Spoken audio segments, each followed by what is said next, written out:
来。那不，春哥，那个不行啊，被狗咬了，得戒酒。啊？哎呦喂，那你来吧。哎，我自己来。哎，赶紧趁热吃，虾仁儿，这也不行了，那个海鲜也不能碰。禁忌了。吃茄子吧。哎，要不然这么着，一会儿我给你来碗疙瘩汤。禁忌了。疙瘩汤不能禁忌呀。您别想了，我现在不能吃的东西多了。谢谢您老爷子，我就随便吃。我吃这个好。好。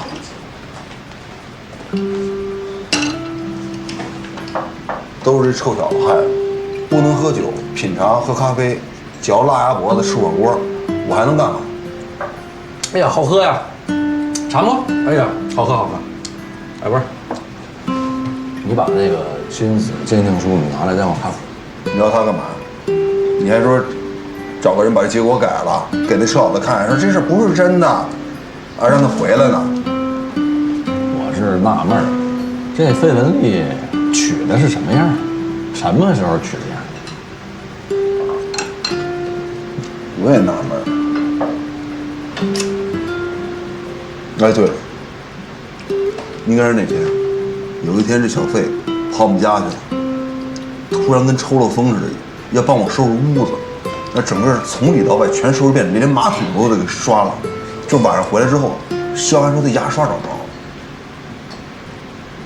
那就是说，他把肖涵的牙刷拿去做 DNA 取样了，然后没拿你的，反而拿了你家能取你 DNA 样的东西。应该就这么回事。那现在明白了。哎，知道你们俩不是亲父子的时候，是不是有点低落？是，谁低落了？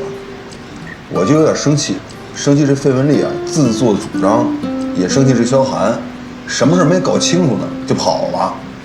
他倒等我回来当面把这说清楚也行。不是孩子叛逆，你当老子你不能叛逆啊。那孩子真不回来怎么办？他不回来，他不回来呗。既然他铁了心子不回来，那就让他到外面历练历练，让他知道世事险恶，人心叵测。什么情况啊？你脚严不严重啊？怎么回事啊？没事，轻微扭伤而已。你又去哪儿管闲事了 Long story。总之呢，萧寒离家出走了，因为他爸的女朋友去做了亲子鉴定，结果呢？不服啊，所以萧寒招呼都没打就搬走了，现在都还没找到人呢。你说人怎么可以这么冷血啊？做个亲子鉴定就可以撇清关系了吗？你还别说，从法律角度讲，亲子鉴定是最好的甄别手段。法律？哎，对，你帮我给陆大志和吴峥分别发一封律师函，吓唬吓唬他们。按照法律，你这么对待未成年人是可以治罪的。大姐，这还用你说？你自己都快自身难保了，还去管别人闲事？我怎么就自身难保了？你最近给我哥打电话了吗？我爸过生日他都没打电话，我觉得你得看着点他。他人再老实，也架不住身边有诱惑的人。你又帮你哥编故事，催我去澳洲是吧？我信得过他，什么诱惑对他都是无效的。你呀，说你神经大条，但是对你班那帮熊孩子还挺好的。我要说你细心，你自己信吗？信吗？我都受伤了，你还这么刺激我？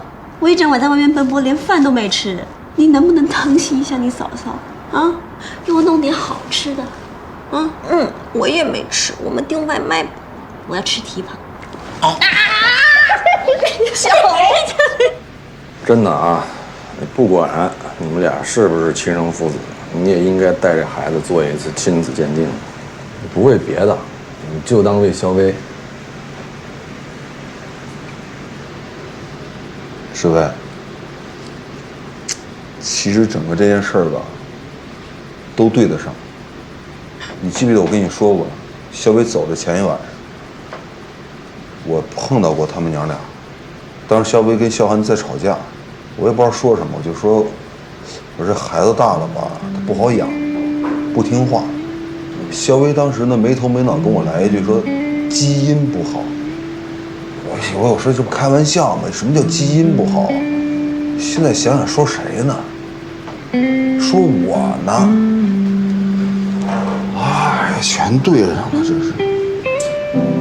而这么多年，肖薇一直瞒着你，没把孩子这事儿告诉你，人家真挺仗义的。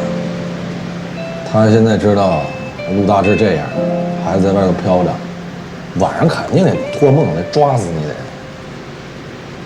他真托梦来，我要见着他，我跟他讲，我说反正不管小孩是不是我们俩的，你是我前妻，这孩子我就管。我是不管怎么着，也不能让他在外面流浪。嗨，他能托梦来就好。阿姨啊，哎，那个结账吧。哦，吃好了，哎，多少钱？ 120。啊，100。行，谢谢啊，老爷我们走了啊。谢谢啊，慢点啊，哎，走了，别忘东西，啊，再来啊。哎。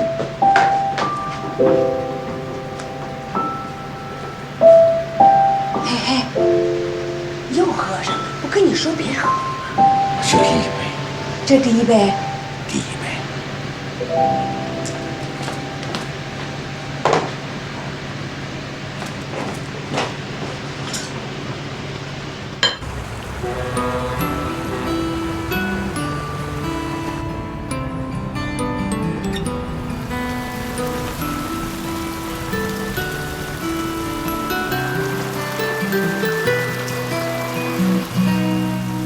我走之前，这里很灿烂，那群人，那些花，那座校园。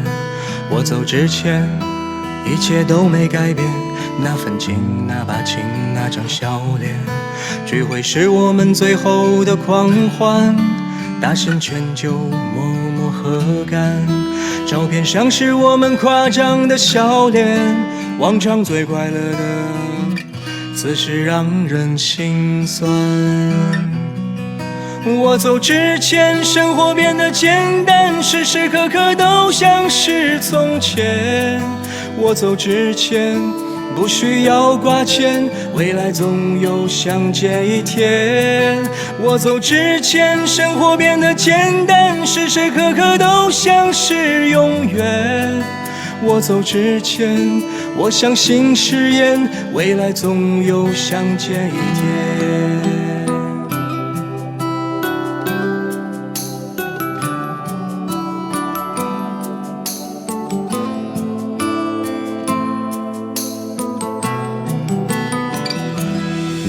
从前的朋友，从前的世界，潇洒挥手就别再回头。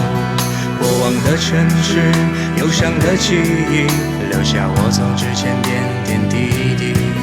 我们正在说着关于明天，最好的朋友各自走远。也许生活多年很难再见，让我默默祝福，给你最深的祝愿。我走之前，生活变得简单，时时刻刻都像是从前。我走之前，不需要挂牵，未来总有相见一天。我走之前，生活变得简单，时时刻刻都像是永远。我走之前，我相信誓言，未来总有相见一天。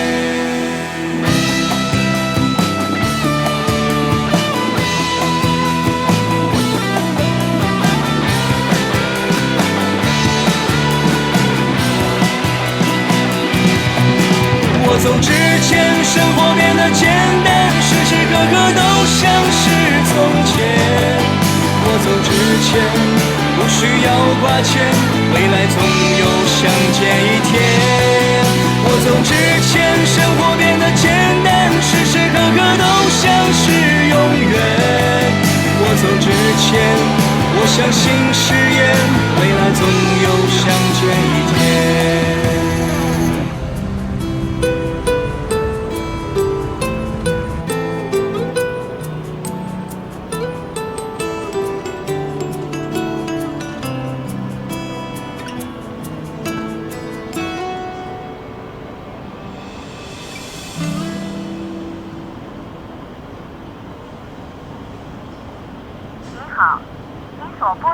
话已关闭。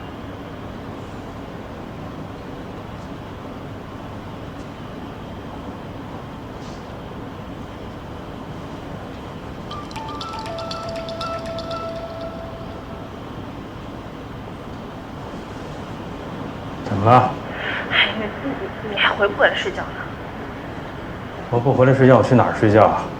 那你快点啊！知道了。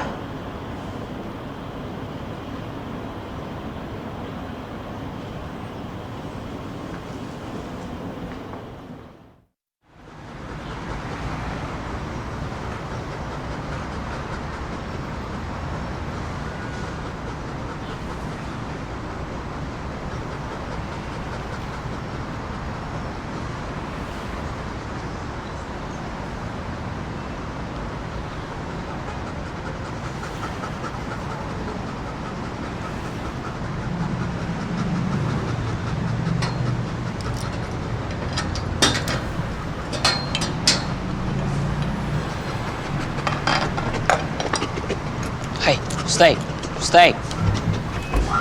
萧寒，你们今天怎么那么早啊？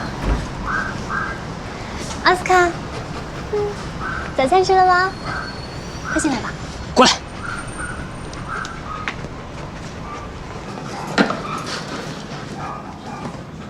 怎么了？那个，旺财的秋天的联系方式你有吧？有啊。你帮我联系一下，找个有点事儿。好。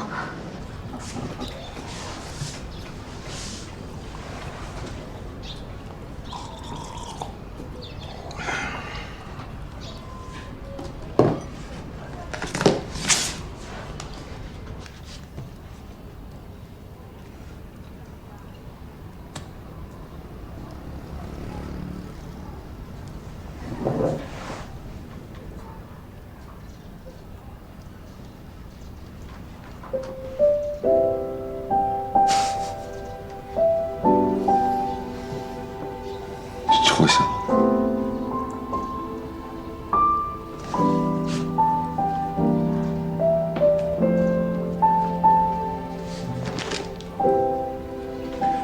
喂，郑队，我是吴征，电脑已经修好了，所有的讲义都被保存下来，我现在马上发给您看一下。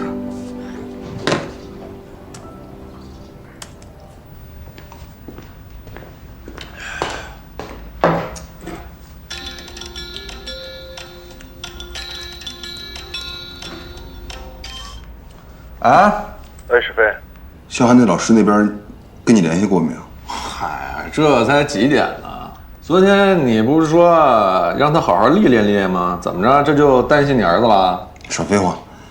那个，他老师给你打过电话没有？有没有消息？你自己问他啊。昨天我这陪着你到处找，我这是一天什么事也没干，我这马上要出去演出呢，我不管了啊。那老师太聒噪了，我懒得搭理他。我说啊，你呢要担心你儿子呢，你就别曲线救国了，好不好？你直接打给他就完了吗？那臭小子嘴死活是不想跟我这儿说声对不起。你知道他干什么了吗？在我电脑屏保上做了一个奥斯卡，跟我作揖说对不起。他自己呢，横竖不低头。不是，那不跟你一样吗？面子永远大过天，是不是？哎，你什么时候跟人赔礼过道歉呢？就这，好。一接到你电话，我脸都没洗我就过来了。这是5万块钱，你数数啊。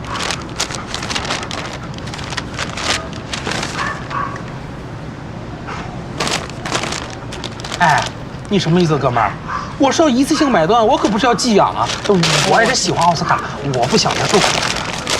我知道，这些就够了，剩下的你就给他买点好吃的狗粮，平常对他好点就行。你放心，你以后就是他新主人，我不会再来见他。你放心吧，我自己饿瘦了都不能把他饿瘦了。不好意思啊，让你割爱了。没事，你平常给我发点他的近照就行。没问题呀。行，那我过去说两句。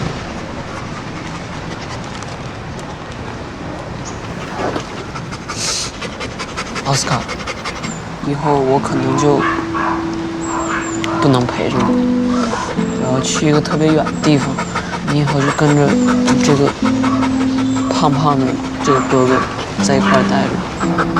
你看你现在胖的，你以后可不能像他一样啊，你得像我一样，又瘦又好看。你要出去多锻炼，少吃零食。你以后要是想我的话，你就出去跑跑步，把伤痛化作动力。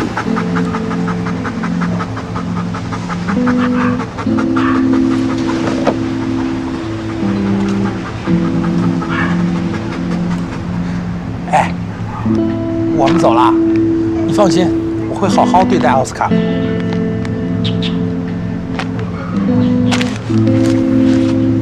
奥斯卡，哎呀，奥斯卡。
吴先生，喂，啊，水管已经维修好了，麻烦你签字验收一下。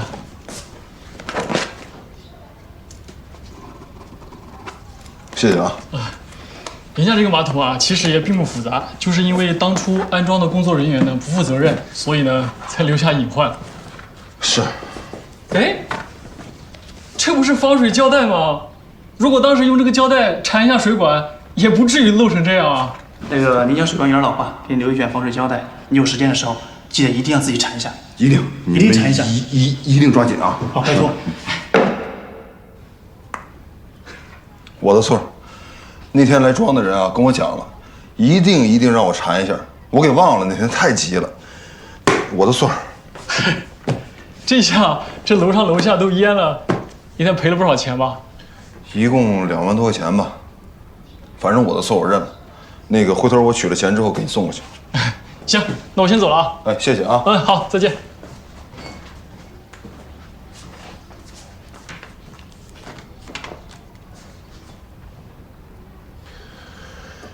2万多。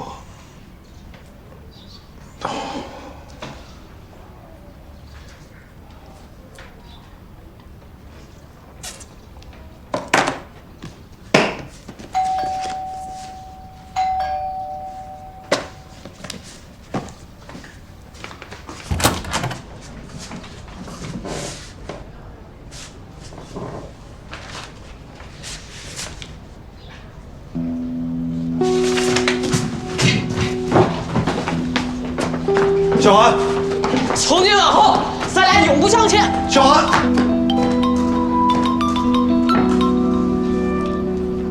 喂，郑队，那讲义收到没有？你小子马上来推进部。好，我马上过来。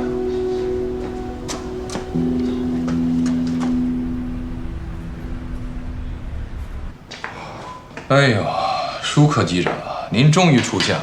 这2天躲哪儿去了？对不起啊，郑队，家里这几天太多事儿。知道，恭喜你啊！突然之间多了个儿子。哎，不过怎么好像听说又不是你的呀？什么事在咱们队啊？没有秘密。那讲义我真写了啊，我已经1小时之前发你邮箱了。培训不是没结束吗？就先都备份存着吧。我觉得我现在啊，流年不利。先是家里发洪水，然后让狗给咬了。我没编故事骗你，你放心，我深刻认识到自己错误了，就等领导看我表现了。不是你这胳膊上处理没有啊？就贴那么创可贴就完了？你真够可以的，被狗咬了不立马处理？你想将来开飞机犯狂犬病啊？哎，开飞机准备让我提前恢复飞行了。你的复飞申请啊，我刚送上去，您就被狗咬了，真够可以的。队长，这事儿，哥们儿确实是做的让你费心了。我早就习惯了。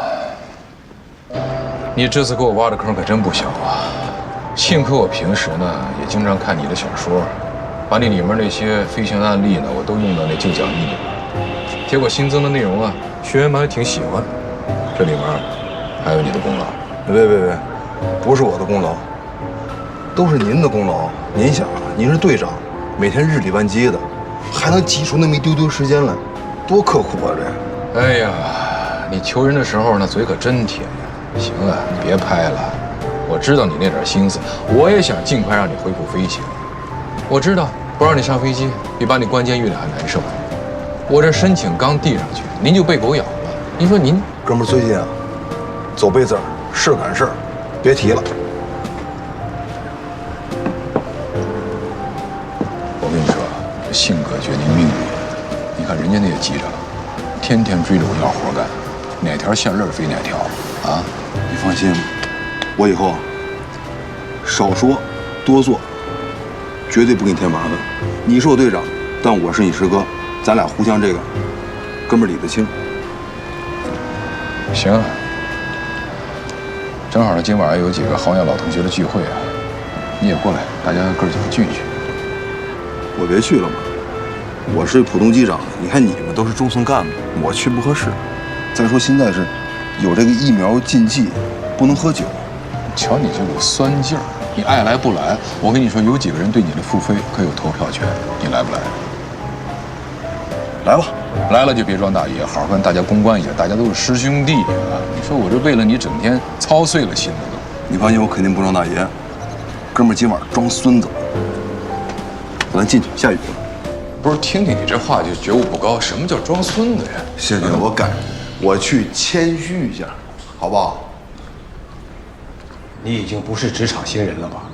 你不能到现在还对学校的规章制度置若罔闻吧？我知道你的教学方法比较特别，上课给学生放英语歌、看美剧，甚至排练话剧，这些我都没有干涉过你吧？但你这个教学啊，也是有问题的。你让别的老师怎么接受你这个班？他们又怎么适应别的老师这种教学方法呢？你想过吗？我觉得，任何一个老师来接手我们高一班，都是他的荣幸。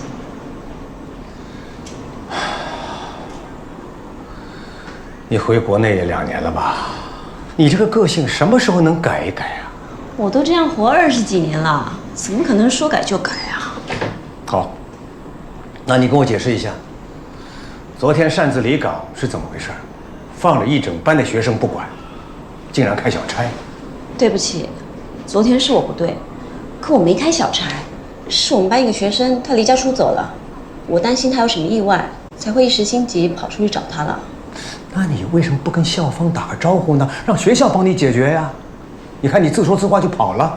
还有，我这儿离你那么近，为什么就不能过来跟我打个招呼啊？连这点时间都没有啊？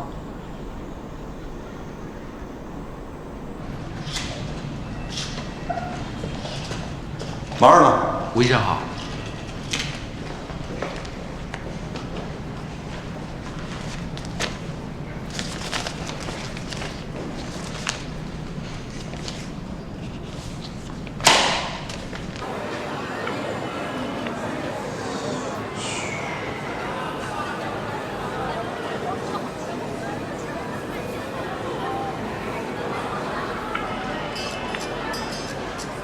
哎，小海，你去哪儿了？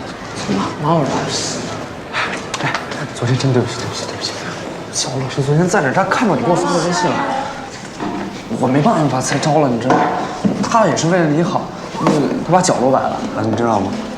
那个你不接我电话，你生气了？哪那么小气啊？昨天这手机没有电了，也没地儿充。那你昨晚在哪住的？哎，你钱找着没有？一言难尽，反正就是以后再也不会回那个家了。老吴不要你了，没事，他不管你，我管你，你去我家住啊。算了，你现在也快考试了，你妈那根弦肯定也紧绷着。哎，你真不用考虑我妈，真的去住没事儿。兄弟情谊，在我心里永远第一。我觉得吧，还是母子情谊第一，妈妈才是世界上最亲的人。你看我都没有妈了，你还不对你妈好一点，别总惹她生气了。而且我也想多靠点自己，因为毕竟未来就没有人依靠了，还是自己动手丰衣足食吧，挺好。我相信你自己能养活自己。那奥斯卡呢？谁养他呀？我给他找了一个好去处啊，我把他托付给别人了，新主人不错，人挺好，对他也特别好。反正象征性的给点钱，就算卖吧，给我的钱一半给老吴当这段时间的损失费，一半给自己，先找一个住的地方。工作的事儿慢慢想辙吧，反正以后就全得自己来喽。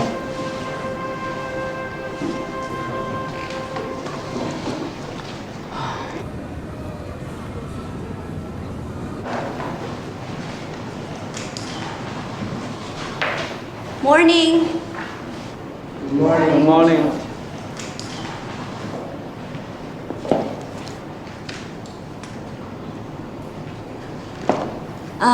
好，上个礼拜我们看到《小王子》的一些片段，我们继续从120页开始。我们来看这段啊。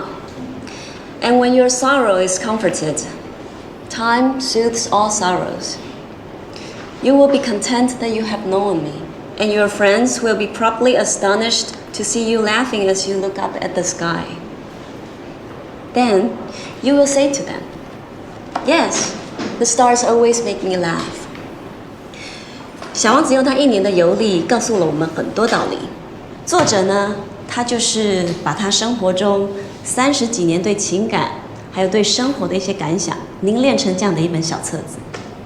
但我还想做一些引申，请大家来看一下这段文字。这段。When life doesn't go the way we want, what should we do? As your teacher, I'm a bit more experienced than you. I can tell you that everyone needs to keep looking ahead, so that when you overcome the challenges in your life and look back, you'll know that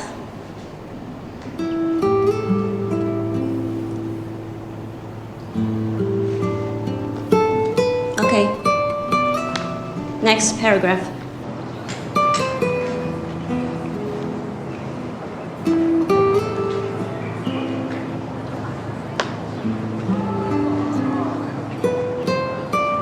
小韩，我们谈谈吧。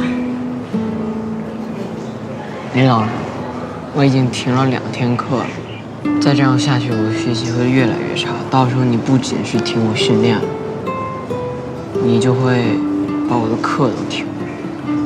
擅自停你训练是我失察，我已经跟你道过歉了，这事你不会还记仇吧？我没那么玻璃心，您不用放在心上。篮球训练的事，我会想办法跟你们教练说的，看什么时候能恢复。真的无所谓了，训练我不想去了，说不说的都差不多，先走了。小韩，那你昨天晚上到底去哪了？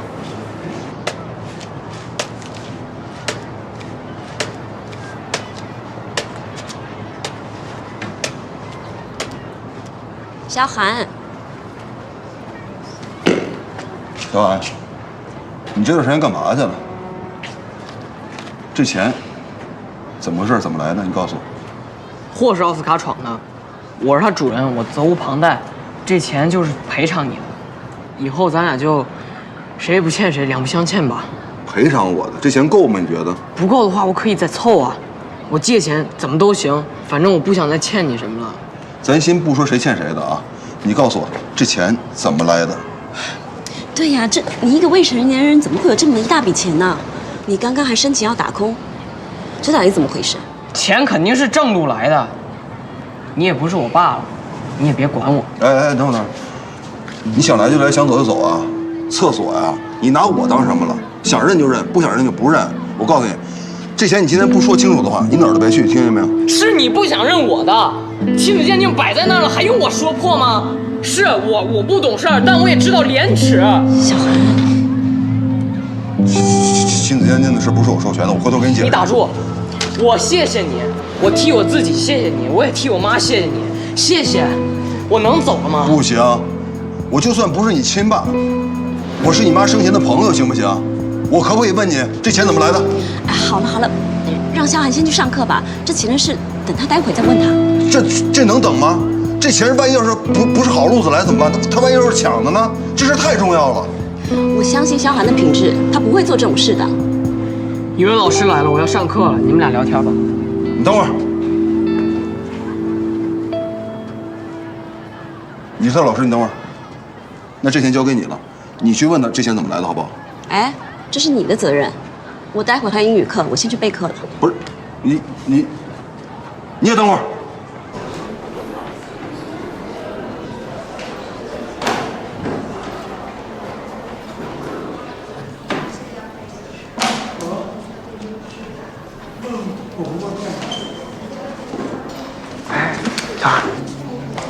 看门口那是你爸吗？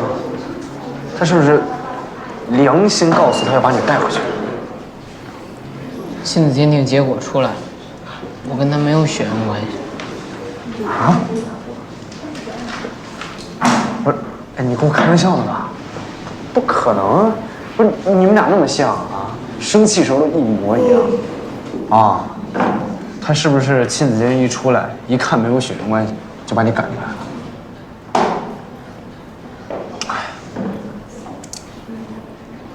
他本来不就不想收留我吗？这亲子鉴定一出来，他就更有理由了，名正言顺，冠冕堂皇。最主要的是，以后就不用赖着他。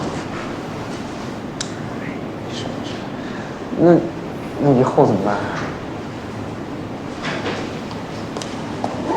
同学们，现在开始上课。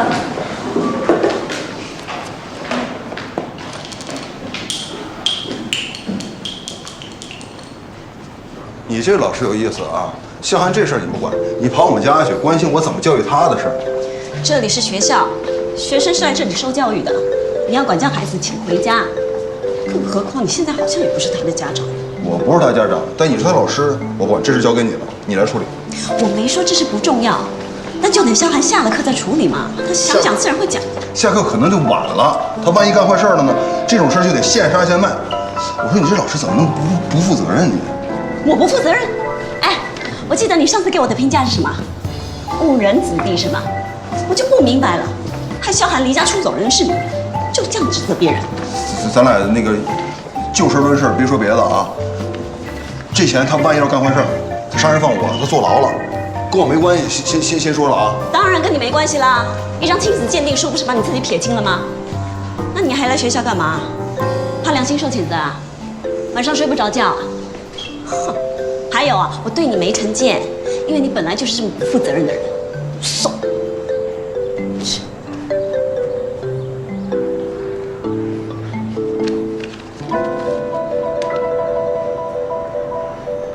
那个场地你去按一下。好，安全系数都检查了是吧？没有问题。行，知道了。好。啊？哎，这钱是不是你给他的？什么钱给谁？小韩，昨晚他不找过你吗？你说实话，这钱是不是你给的？什么呀？昨晚咱俩不在一起呢吗？今年我有演出，我就来这儿了，没照面啊。你再说我有消息能不告你吗？怎么见着小韩了？这孩子昨天把这钱塞门缝里，说跟我两清了，算黄总的债。哼，那有你风范呢。哎，你说实话，我琢磨来琢磨去，除了你之外，没人能给他这么多钱。钱真不是我给的。你想啊，这么多年，你再苦再难，跟我开过口吗？他是你儿子，他也不会跟我借。师总，那个东西已经差不多都装上车了，人也差不多。啊，行行，我马上去啊。行。行了，那我走了，老乡等着我呢。嗯，你俩的事儿我不操。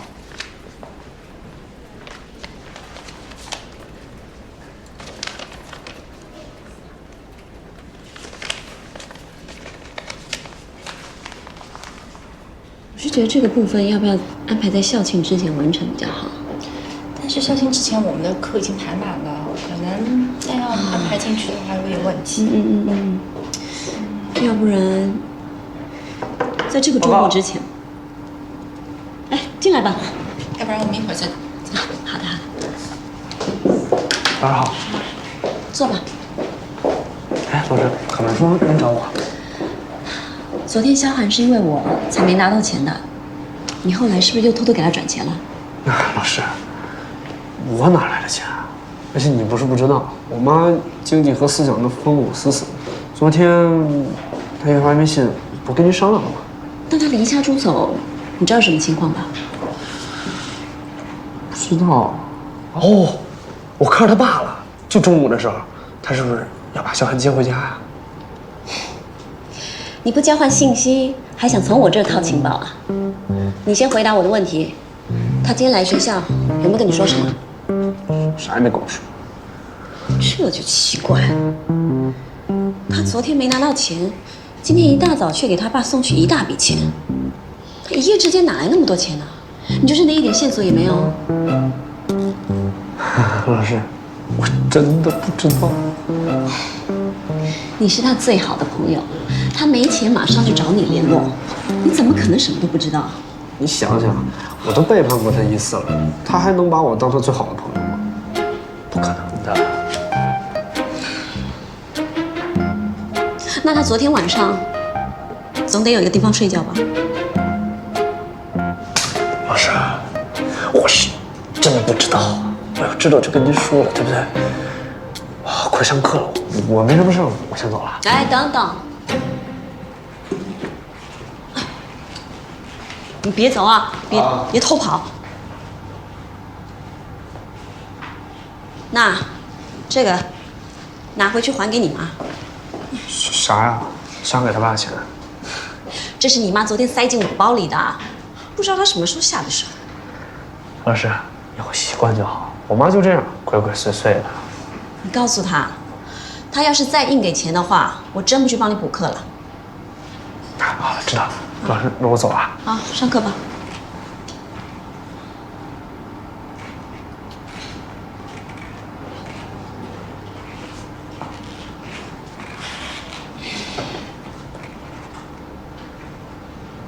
我就想知道，咱这个鉴定的权威性有多大？这个您无需质疑，我们鉴定中心啊是通过 CNS 认可和国家级资质认定的，是独立的第三方司法鉴定机构。我们的顾问也都是专家级别的，在技术平台上我们是处于世界先进水平，而且有一套完善的质量控制体系把关。到目前为止，我们已经做了12万人次的亲子鉴定了，毫不夸张的讲，都是零差错。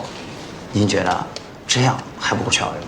听起来非常的权威，但是你看这个啊，它是上面样本啊，样本一个是烟屁股，一个是这个牙刷，我就想问，这俩样本它这个保证性，它能有保证吗？对结果？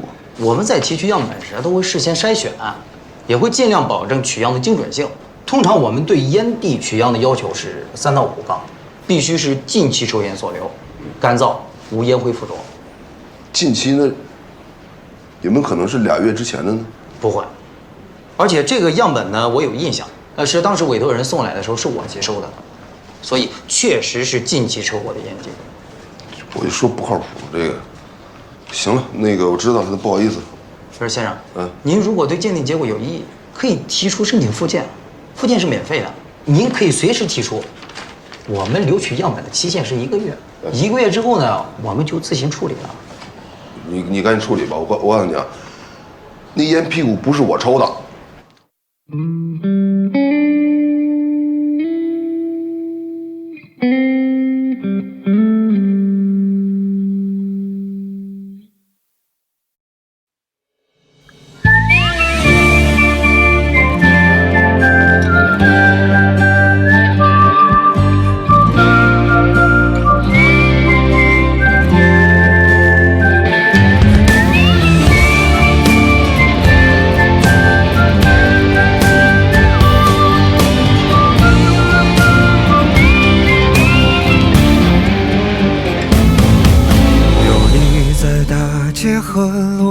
心中是骏马和猎场，最了不起的脆弱迷惘，不过就这样。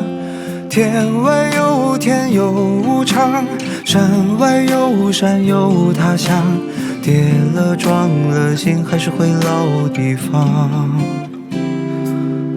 有利于城市的同样错过了心爱的姑娘，宣告世界的那个理想已不知去向，为所欲为是轻狂，防不胜防是悲伤，后来才把成熟当偏方。当所有想的说的要的爱的都记在心脏，行李箱里装不下我想去的远方，这来的去的给的欠的算一种褒奖，风吹草低见惆怅，但至少还有光，